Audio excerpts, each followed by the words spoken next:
Livro de 2 Reis, capítulo de número 20.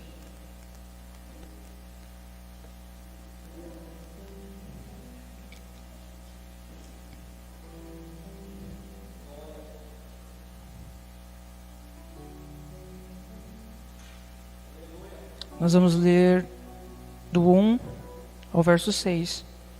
2 Reis 20, do 1 ao 6.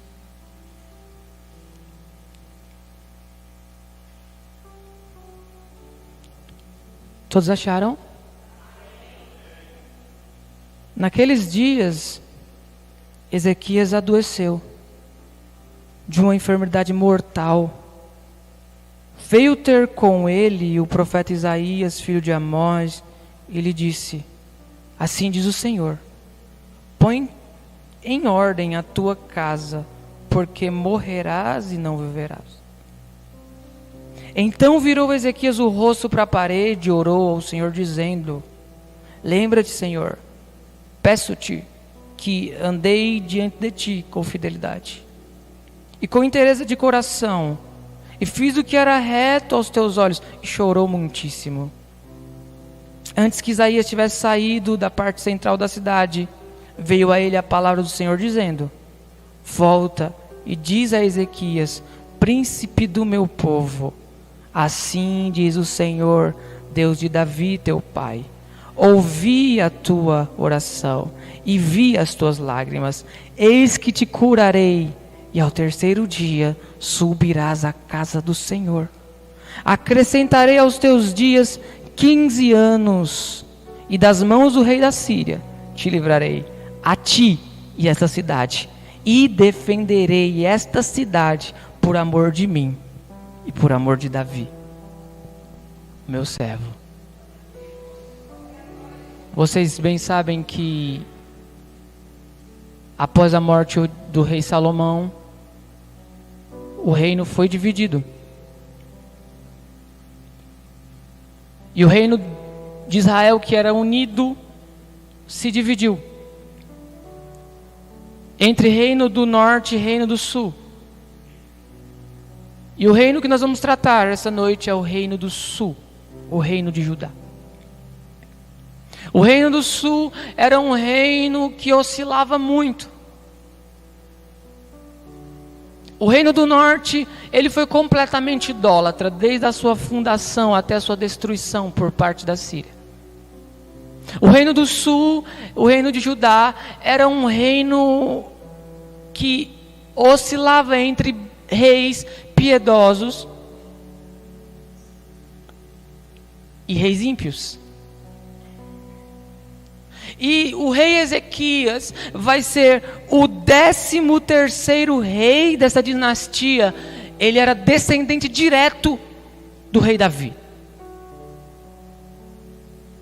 E a Bíblia diz que Ezequias começou a reinar aos 25 anos de idade.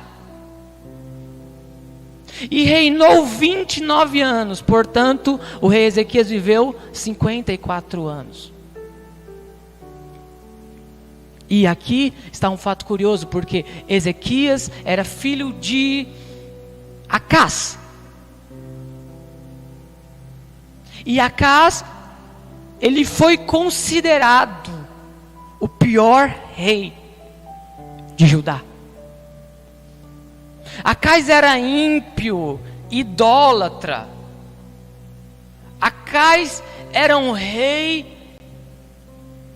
que chegou a sacrificar crianças a um deus chamado Moloque.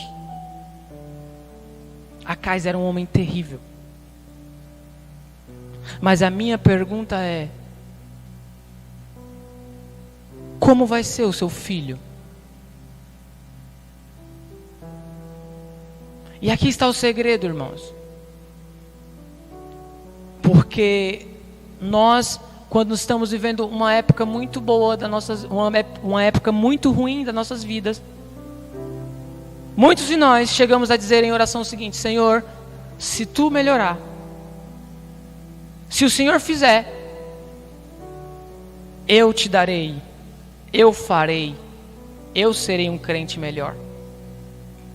Mas a verdade, André, é que muitos de nós não cumprimos com essa promessa. Mas Ezequias chegou no auge, pastora Ruth, do seu... Ele começou a reinar com 25 anos. E o curioso é que o rei Ezequias, ele não segue os passos de seu pai. O rei Ezequias, ele resolve ser piedoso e temer ao Senhor. E a Bíblia diz que quando esse jovem com 25 anos, ele se torna chefe de um estado, chefe de uma nação. Eu não estou falando de um líder de um pequeno grupo. Eu não estou falando de um líder de 20 pessoas, de 30 pessoas. Eu estou falando de um chefe de uma nação. A Bíblia diz que quando Ezequias começa a reinar, ele limpa Judá de todos os ídolos. A Bíblia diz que quando Ezequias começa a reinar, ele reinaugura o templo de Salomão, templo que estava fechado. A Bíblia diz que quando Ezequias começa a reinar, ele promove uma Páscoa, uma nova festa, simbolizando um novo tempo. E certamente, Andrea, nos dias do rei Ezequias, Judá experimentou um reavivamento espiritual.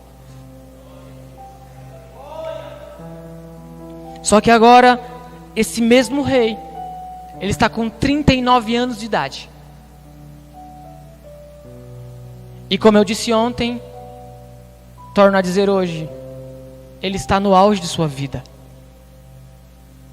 39 anos de idade, você não é nem tão novo e nem tão velho. Você chegou no ponto mais alto da sua vida. E com 39 anos de idade, o rei Ezequias, ele enfrentou dois grandes problemas. O primeiro problema era externo. O maior império do mundo, a Síria de Senaqueribe, havia cercado Jerusalém e seus muros. Vocês lembram o que eu falei ontem? Que Jerusalém está no alto de uma montanha, a 800 metros acima do nível do mar Mediterrâneo. Era uma cidade altíssima, por isso era tão forte. Os seus muros eram grandes e fortes. E Ezequias, com 39 anos, fica sabendo que o mesmo exército que destruiu Samaria, o mesmo exército que varreu o reino do norte, agora está acampado às margens da muralha da sua cidade. 185 mil homens. Entendam a guerra que Ezequias estava enfrentando. 185 mil homens fortemente armados. E o império assírio é conhecido como o império mais cruel que já existiu na história.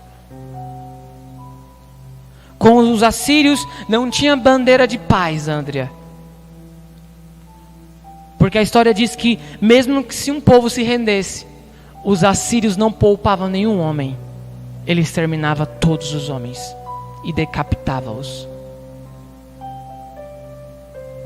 E para piorar, Senaqueribe, o rei da Síria, manda um recado para o rei Ezequias dizendo: Ezequias, nenhum rei é capaz de te livrar das minhas mãos. Nenhum dos povos que eu enfrentei até hoje teve força para resistir ao meu ataque.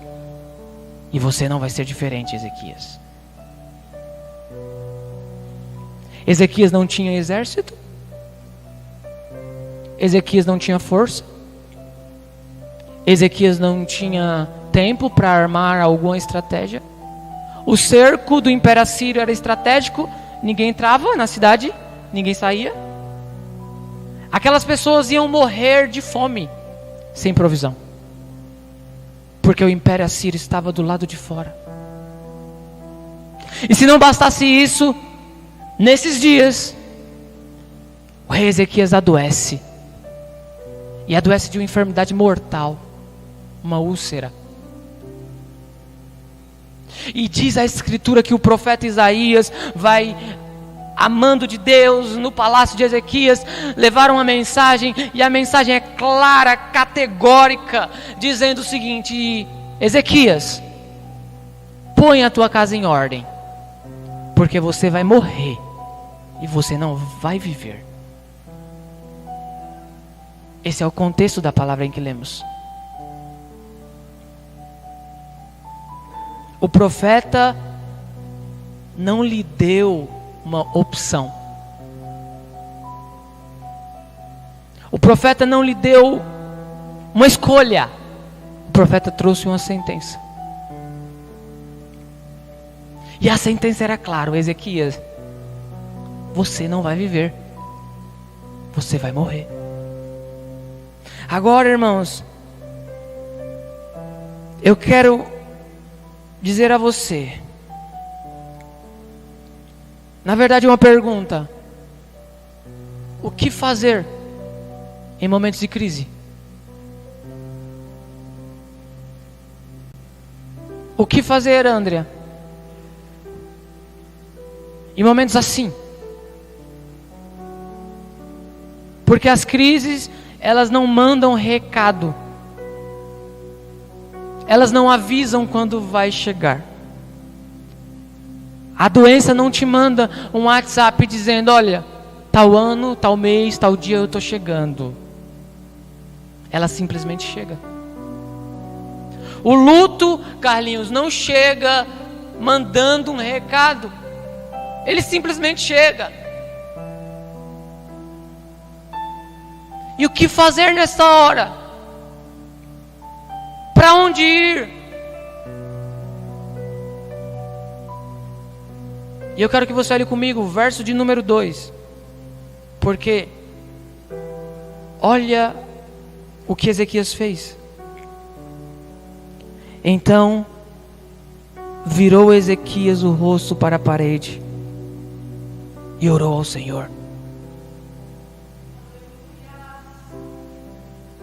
Só existe um lugar, irmão. Só existe um caminho para quando a gente não sabe o que fazer. É orar. É nos derramar aos pés do Senhor. A dor chega para todos, irmãos. Não pense que porque você é um crente fiel, justo, piedoso, você não passará por dificuldade. Você engana a si mesmo. Pastora Ruth, a dor chega para o pobre, chega para o rico, chega para o doutor, chega para o analfabeto. E o que fazer nessas horas? O rei Ezequias nos ensina, e diz a Escritura que ele virou para a parede e orou.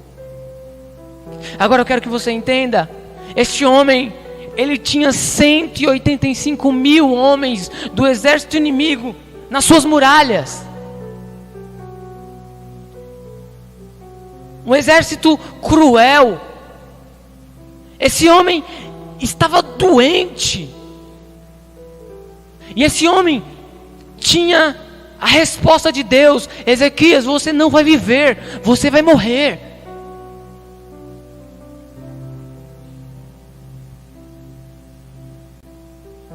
E isso me faz lembrar, irmãos, do rei Josafá.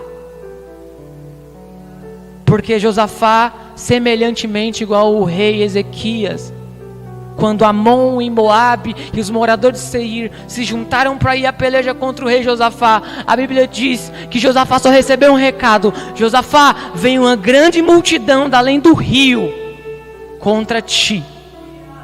E a Bíblia diz que Josafá teve medo e pôs-se a orar. E sabe, irmãos, o que eu acho incrível no rei Ezequias é que quando nós estamos em guerra, nós não nos importamos com liturgias, com rituais, com hábitos religiosos que nós às vezes criamos. Muitas das vezes esses hábitos religiosos são para demonstrar uma espiritualidade que nós não temos.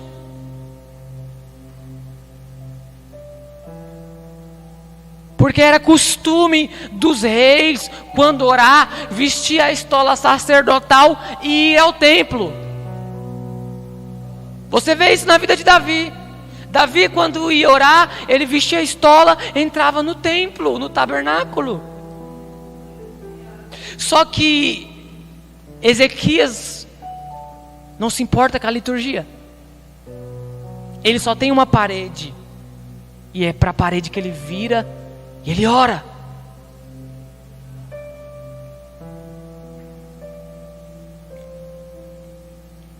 Agora, olha o conteúdo da oração deste homem. Por favor, olhem para mim o verso número 3. Ele começa assim: lembra-te, Senhor, peço-te. Ezequias começa a sua oração dizendo o seguinte: Senhor, lembra do meu passado. Lembra dos meus passos. Você lembra como esse homem começou o seu reinado? Você lembra como Ezequias começou a reinar? Quando ele tinha todo o poder, toda a autoridade. O que ele fez? Temeu ao Senhor. Ele não seguiu os passos do seu pai.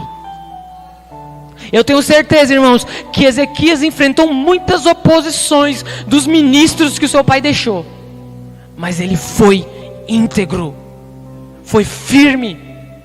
Ele não negociou, irmão, a verdade. Ele não vendeu a sua consciência. Ele foi fiel a Deus. Agora, o histórico de Ezequias com Deus era positivo. E a minha pergunta para nós é hoje: será que nós podemos orar como o rei Ezequias orou, irmã Andrea? Irmãos presentes, será que nós podemos fazer essa mesma oração aqui agora? Lembra-te, Senhor, peço-te. Será que os nossos pés têm andado somente onde os santos possam ir? Será que nossa boca tem sido uma boca que o que tem saído dela tem saído para edificar? Será que a nossa mente tem pensamentos de paz? Será que hoje nós podemos dobrar os nossos joelhos e dizer: Senhor, lembra-te, peço-te. Salmo 37, 23 diz que o Senhor firma os passos de um bom homem. A Bíblia diz que quem planta na carne, da carne colhe corrupção. Quem semeia vento, colhe tempestade. O que nós temos plantado, irmãos? Qual é o nosso histórico? Qual é o nosso testemunho? Eu ouvi essa frase: o seu ministério nunca será maior do que a sua vida. A sua pregação nunca será maior do que a sua vida, o seu testemunho. Por onde nós temos andado? O que nós temos feito? O rei Ezequias, ele tinha convicção de dizer: Senhor, lembra-te.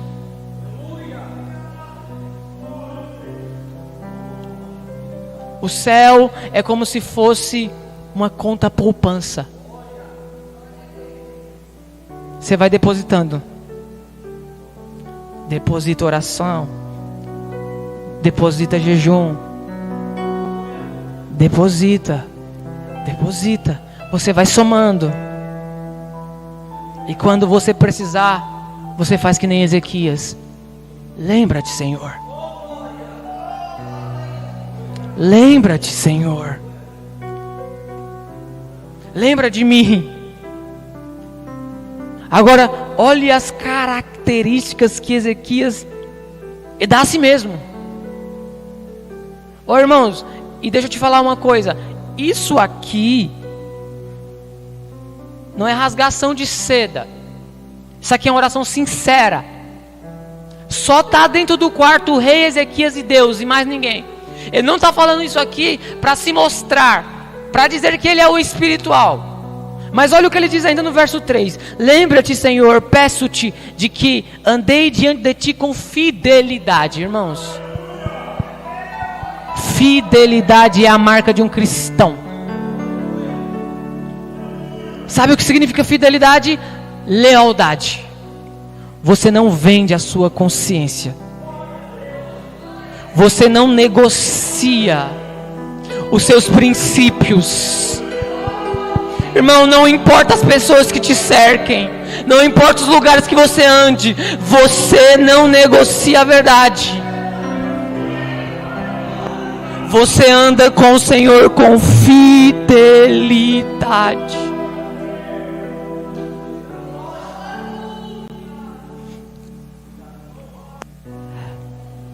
Olha, ele prossegue e ele diz assim, o verso 3 ainda: com inteireza de coração, irmãos. Sabe o que significa inteireza de coração? Coração inteiro. Esse rei, aumenta só um pouquinho, por favor. Esse rei não tinha ídolos no seu coração, entende? O coração do rei Ezequias não tinha nada que competisse com Deus. Era inteiro, completo de Deus, inteireza de coração. O dinheiro não era o seu senhor. A posição que ele tinha como rei não estava no seu coração. A influência que ele tinha, não. O Senhor era dono do seu coração completamente. Você sabe por quê? Porque Deus, Ele não aceita dividir adoração com nada e com ninguém. Deus não tem essa. Ou é o teu coração por completo, ou Ele não quer nada. E esse rei tinha inteireza de coração. O seu coração era inteiro de Deus. Agora olha, irmãos, eu fiz, verso 3 ainda, o que era reto aos teus olhos. Irmãos, isso fala de integridade. Eu fiz o que era reto aos olhos dos homens. Não, eu fiz o que era reto aos teus. Integridade, irmãos, é uma coisa que está em falta em nossos dias. Homens íntegros, mulheres íntegras, é difícil encontrar. Integridade não é o que eu estou fazendo aqui e agora. Isso não é integridade. Integridade não é eu vim aqui apresentar um louvor, levantar as mãos, pregar uma palavra bonita, falar palavras bonitas. Integridade é quando eu estou sozinho. Integridade é quando não tem olhar de ninguém, Edson. Integridade é quando eu fecho o meu quarto, eu estou sozinho. Integridade é quando eu estou sozinho na internet. Integridade. Homens íntegros. Homens que é uma coisa aqui e é a mesma coisa dentro do seu lar, e é a mesma coisa quando está sozinho, e é a mesma coisa quando está trabalhando, e é a mesma coisa quando está na faculdade, é a mesma coisa quando está cercado de gente inteligente, é a mesma coisa quando está cercado de gente leiga. Ele é o mesmo. Integridade. Eu fiz o que era reto aos teus olhos. Agora veja, irmãos, o verso número 3 ainda, porque ele diz assim: e chorou muitíssimo. Vocês sabem que quando nós estamos passando uma luta, é natural que nós ficamos mais quebrantados ou abalados emocionalmente. Quando alguém está passando uma luta muito grande, qualquer pessoa que chega perto dela diz assim: ô irmã, assim diz o Senhor, a pessoa já desmorona, porque está sofrendo muito. Mas irmãos, Há um valor, Daniel, de nós chorarmos na presença de Deus. Porque, irmãos, você chorar para um amigo, para uma amiga, pode ser que resolva. Pode ser que ele te compreenda, pode ser que ele te dê uma palavra de ânimo. Mas você chorar para o Senhor tem um valor a mais. A Bíblia diz que o Espírito Santo nos assiste em nossas fraquezas, porque nós não sabemos orar como convém. E sabe, cada lágrima que cai, ela não fica nesse chão, mas o anjo do Senhor recolhe a lágrima dos santos, e o Espírito Santo intercede a Deus com gemidos inexprimíveis. Há um valor em nós chorarmos na presença de Deus. Há um valor, irmãos, de nós chorarmos sozinhos, no íntimo. Porque quando nós choramos, irmão, nós estamos quebrantados. E tem nos faltado quebrantamento. A igreja brasileira, e eu posso dizer dessa igreja aqui, local, a nossa igreja, tem nos faltado quebrantamento. Tem nos faltado lágrimas. Tem nos faltado choro, irmãos. Nós precisamos chorar mais. Agora, irmãos, a resposta de Deus está no verso de número 4.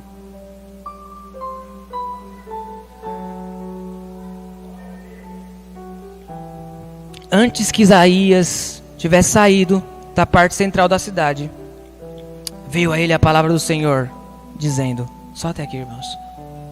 Olha que incrível. Vamos parar um pouquinho aqui, para pensar. Aquele homem, ele tinha um grande exército cercando a cidade, pastor. 185 mil homens, fortemente armados, o Império Cruel, o Império Assírio. Aquele homem estava doente. E aquele homem tinha uma palavra do próprio Deus, irmãos. Não do homem, não um conselho do homem, mas uma palavra categórica do próprio Deus: morrerás, não viverás. Esse homem ora. Tá, glória, esses microfones estão uma benção. Esse homem chora. Esse homem é sincero na presença de Deus. E essa oração, Raquel, o mais incrível é que essa oração durou poucos minutos. Porque a Bíblia diz que Isaías não tinha saído da parte central da cidade. O rei Ezequias conseguiu tocar o coração de Deus com oração de minutos. O rei Ezequias tocou o coração de Deus rápido, instantâneo, com a sua oração. Você crê nisso? Você crê que você pode dobrar o seu joelho hoje e tocar o coração de Deus?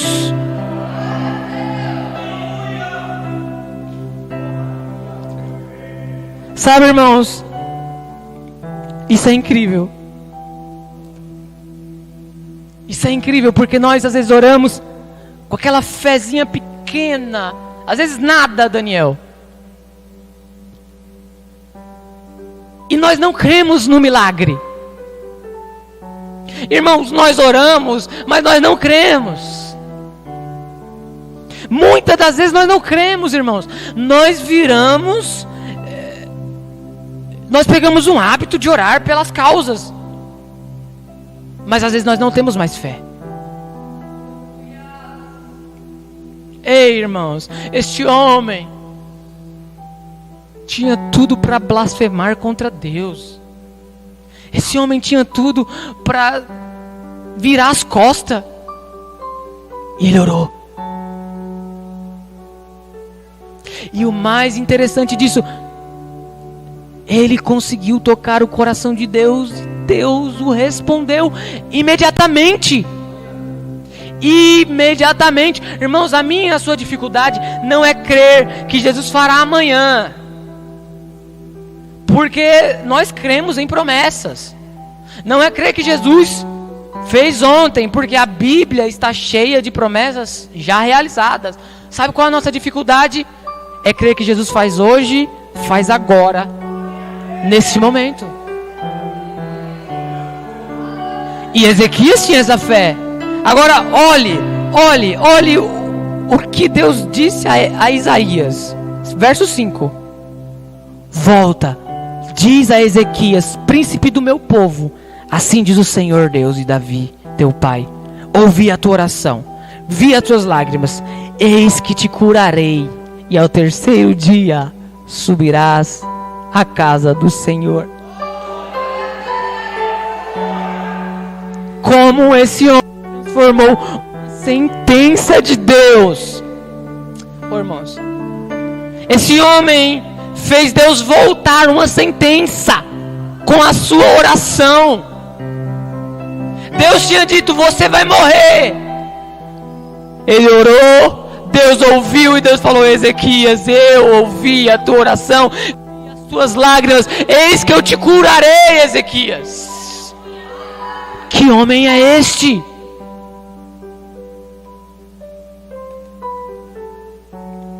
Que homem é este?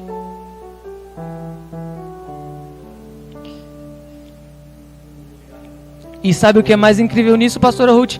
É que eu entendo aqui quando o anjo diz a Maria lá que o nome dele será chamado Emanuel, que quer dizer Deus conosco. Deus não é um Deus distante, um ser distante, longe. Ele é o Emanuel. Isso significa que as tuas lágrimas é as lágrimas de Deus. Isso significa que a sua dor é a dor de Deus também. Deus se compadece dos seus filhos. E sabe o que ele diz aqui no final do verso 5? No terceiro dia, depois de curado, você subirá à casa do Senhor. Para quê? Aumenta um pouquinho. 2. Para você agradecer, para você testemunhar. Você vai para lá, Ezequias, no terceiro dia, para agradecer, testemunhar o que o Senhor tem feito na sua vida. Agora, por favor, veja o verso de número 6, por favor, irmãos.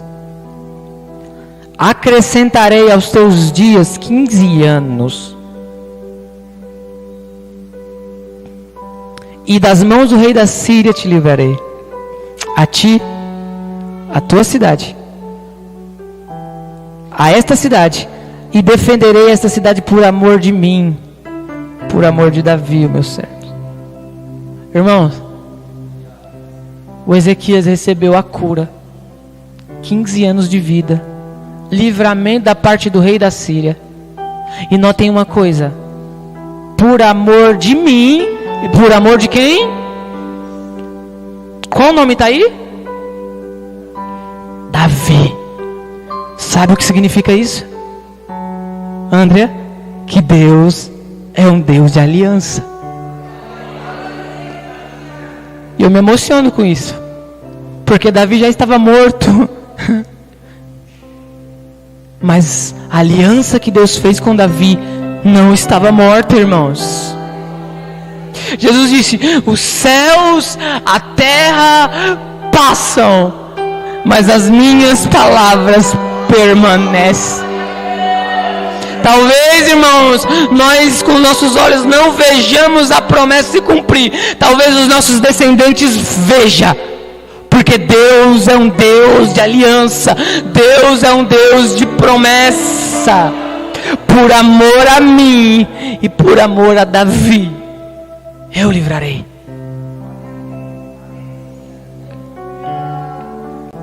E sabe, irmãos, Ezequias era ousado. Porque o profeta termina de dar o recado e aí pede um sinal. Senhor, me dá um sinal. E aí Isaías disse: Deus vai te dar um sinal, Ezequias. Você quer que o relógio de Acais adiante 10 graus ou retroceda 10 graus? E Ezequias era ousado, pastora Ruth. Ezequias fez assim: bom, para frente todo o relógio automaticamente vai. Para trás é incomum. Então, se eu estou vivendo um grande milagre, eu quero que ele seja maior ainda. Eu quero que o relógio de Acais retroceda 10 graus. A Bíblia diz que Deus interferiu na órbita do universo por causa da oração de um homem. Deus retrocedeu o relógio 10 graus por causa da oração deste homem. E diz a Escritura que o grande império assírio está lá pronto,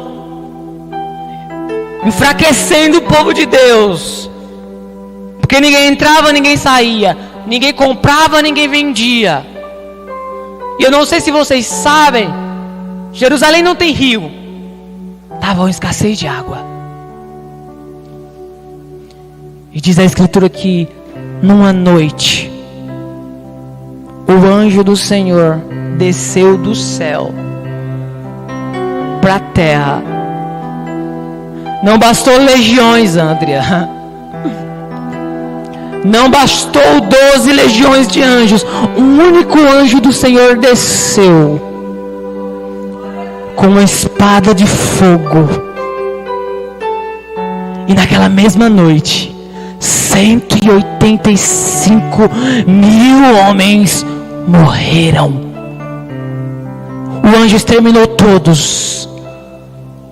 Todos. Aquilo que trazia tanto medo, tanta aflição para o coração do rei Ezequias, eram corpos mortos. Não havia um vivo. Sabe? Mas Senaqueribe teve que ficar vivo. O imperador, o rei da Síria, ficou vivo. E a Escritura diz que ele voltou para sua terra, porque ele precisava ver quem era o Deus do Ezequias. E a palavra de Deus diz que esse próprio rei da Síria, ele morre. Sabe por quê? Porque ninguém pode afrontar o Deus vivo e ficar vivo. Ninguém pode mandar um recado para Deus e dizer: nenhum Deus pode te livrar das minhas mãos e permanecer vivo. E eu quero concluir lendo o Salmo 46.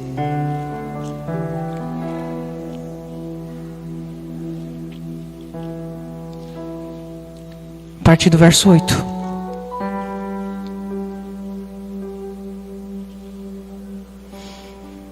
Ai, Senhor. Vinde, contemplai que assolações fez o Senhor na terra.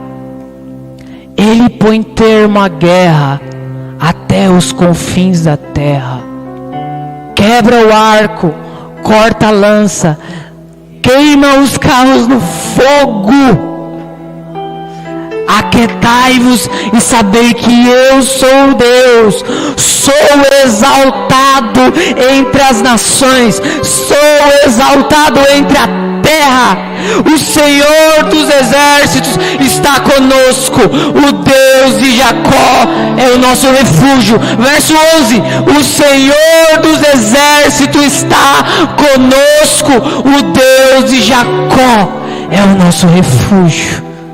Aplauda o nome santo do Senhor Jesus.